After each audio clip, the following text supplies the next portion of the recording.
កម្មវិធីនេះឧបត្ថម្ភកាត់មកដោយម្សៅមីណាលាបមីណាសមីនឹង Nippon Pan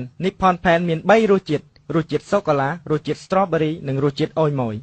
ហាងលក់ក្តាមម្ជុះអមតៈដើម្បីអបអរសាទរថ្ងៃគម្រប់ខួប100ថ្ងៃនៃការបើកលក់ហាងលក់ក្តាមម្ជុះអមតៈមានកម្មវិធីពិសេសគឺទិញក្តាមម្ជុះថ្មីមួយមានថែម Power Bank ដ៏ស្រស់ស្អាតមួយ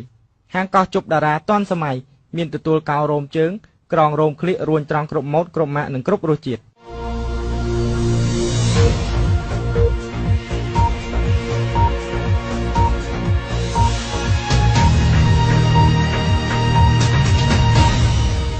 សូមជម្រាបសួរប្រិយមិត្តអ្នកស្ដាប់ដែលកំពុងតាមដានទស្សនាកម្មវិធីព័ត៌មាន4ឆ្នាំម្ដងរបស់ស្ថានីយវិទ្យុកកោដោយកកោ Radio International FM 11 MHz ជាទីស្មោះស្ម័គ្រមេត្រីថ្ងៃនេះថ្ងៃសីល15រោចខែផល្គុនឆ្នាំមមីត្រូវនៅថ្ងៃទី29ខែកុម្ភៈឆ្នាំ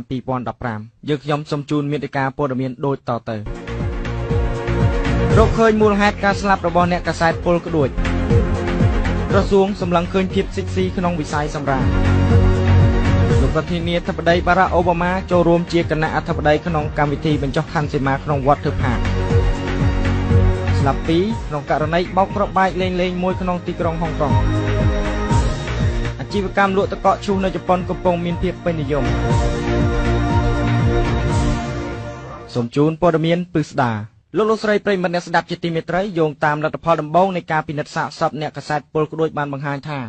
ការស្លាប់របស់អ្នកកាសែតនោះគឺជាករណីរំលោភសម្លាប់សេចក្តីរាយការណ៍ពិស្ដារដោយលោកដេរឆានការស្លាប់របស់លោកសច្ចមុនីគ្រីស្ណាដែលគេស្គាល់ឈ្មោះហៅក្រៅថាអាក្ដកដោយសារលោកជជក្ដកគឺជាករណីរំលោភសម្លាប់យកលុយនេះបើយោងតាមការអះអាងរបស់ក្រុមគ្រូពេទ្យថ្មិញបន្ទាប់ពីការធ្វើការសល់វិច័យយ៉ាងល្អិតល្អន់លើសាកសពកាលពីព្រឹកម្សិលមិញលោកអាក្ដកជាអ្នកសារព័ត៌មានឯករាជ្យរបស់កាសែតពលក្ដួចកាលពីថ្ងៃទី25ធ្នូឆ្នាំ2014លោកសច្ចមុនីគ្រីស្ណាហៅអាក្ដកបានចោទយកព័ត៌មានការកាប់ព្រៃឈើខុសច្បាប់នៅសួនសត្វភ្នំតាម៉ៅ3ថ្ងៃក្រោយមកសាកសពលោកត្រូវបានគេប្រទះឃើញស្រាប់នៅនគរដោយចង់ផ្អោបនឹងដើមឈើមួយនៅក្នុងព្រៃមន្ត្រីប៉ូលីសមូលដ្ឋានសន្និដ្ឋានថានេះជាកិច្ចការប្លន់យកលុយលោកសាច់អ៊ីប៉ូលីសស៊ើបអង្កេតនិយាយថាបើយើងប្រទះឃើញមានកាបូបលុយនិងកតាបដែលមានសភាពអរត់អរាយហើយជាពិសេសនេះគឺយើងឃើញមានស្រោមអនាម័យ3ប្រអប់ដែលប្រហែលជាជនដែលដល់ហ្នឹងគាត់ព្យាយាមប្លន់ហើយថែមទាំងបំផ្លាញភស្តុតាងពីព្រោះថាយើងអត់ឃើញមាន memory card នៅទីហ្នឹងទេបាទបើតាមសម្ដីរបស់លោកគ្រូពេទ្យថ្មិញបានរៀបរាប់ពីលទ្ធផលឲ្យដឹងថាមានរោគសញ្ញាជាច្រើននៅលើដងខ្លួនជនរងគ្រោះសំខាន់គឺរកឃើញថាមានដៃរលាត់ត្រង់បបោមាត់និងស្នាមរំពាត់លើដងខ្លួនជាច្រើនតាក់ទងជាមួយសាកសពជនរងគ្រោះហ្នឹងណាយើងឃើញមានការដាច់រលាត់ត្រង់បបោមាត់ហើយត្រង់កាបេះគូតហើយនឹងមានស្នាមជាំខាំនៅលើដងខ្លួនប្រជាពលរដ្ឋនៅក្បែរនោះបានឲ្យដឹងថាមានក្រុមមនុស្សប្រុស3នាក់ជិះកង់ដឹកឈើចេញពីព្រៃនោះបន្ទាប់ពីអ្នកកាសែតពលក្ដួចចូលទៅអ្នកស្រីងវៀនដាញ់ហៅបុទុមកេសរជាអ្នកភូនល្បាច់អងនៅភូមិក្បែរនោះនិយាយថាអូខ្ញុំស្គាល់តាប្រុស3នាក់ហ្នឹងវាស៊ីឈ្នួលកាប់តែឈើដុតជូងហ្នឹងពួកអាហ្នឹងអាណាក៏ស្គាល់ដែរថាស្រឡាញ់តែប្រុសគ្នាឯងទោះជាយ៉ាងណាក៏ដោយលោកសាច់អ៊ី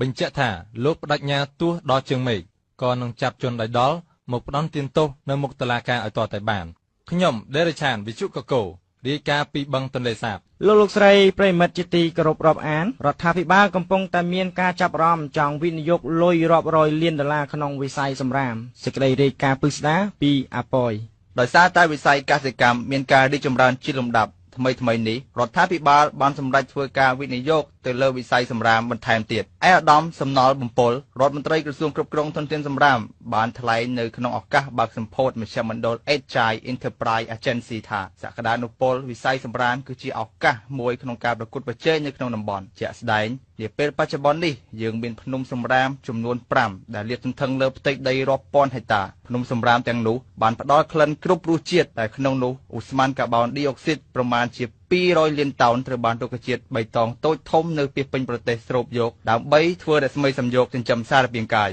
លោករដ្ឋមន្ត្រីក៏បានបន្ថែមទៀតផងដែរថាក្រសួងបាននឹងកំពុងស្មុំលុយពីប្រទេសម្ចាស់ជំនួយនានាក្នុងការទិញឧបករណ៍រំងាស់សម្រាមដែលក្រសួងក្រុងនឹងធ្វើការស្លសម្រាមដែលមានស្រាប់ដូចជាថង់ផ្លាស្ទិកទូទឹកកកនិងគ្រឿងអេឡិចត្រូនិកចាស់ៗឲ្យទៅជាជីសរីរាង្គព្រមទាំងស្លស្រោមអនាម័យដែលប្រើរួចហើយឲ្យទៅជាស្ករកស៊ូដែលមានបន្ថែមរសជាតិសាច់ជ្រូកផាក់ឡូវនិងរសជាតិតុងយ៉ាំដើម្បីនាំចេញទៅលក់នៅប្រទេសជិតខាងផងដែរខ្ញុំអាប៉យ រាយការណ៍ចេញពីធុងសម្រាមនៅក្បែរបង្គន់ លោកស្រីប្រិមិត្តជាទីមេត្រីយោងតាមព័ត៌មានក្តៅហួយៗពីខុទ្ទកាល័យរបស់លោកប្រធានាធិបតីបារ៉ាក់អូបាម៉ាបានឲ្យដឹងថាលោកបានលួចចូលរួមក្នុងកម្មវិធីបញ្ចុះខណ្ឌសីមាមួយនៅក្នុងវត្តមួយនៅក្នុងទីក្រុងភ្នំពេញសេចក្តីរាយការណ៍ពិស្ដារសូមស្ដាប់កោ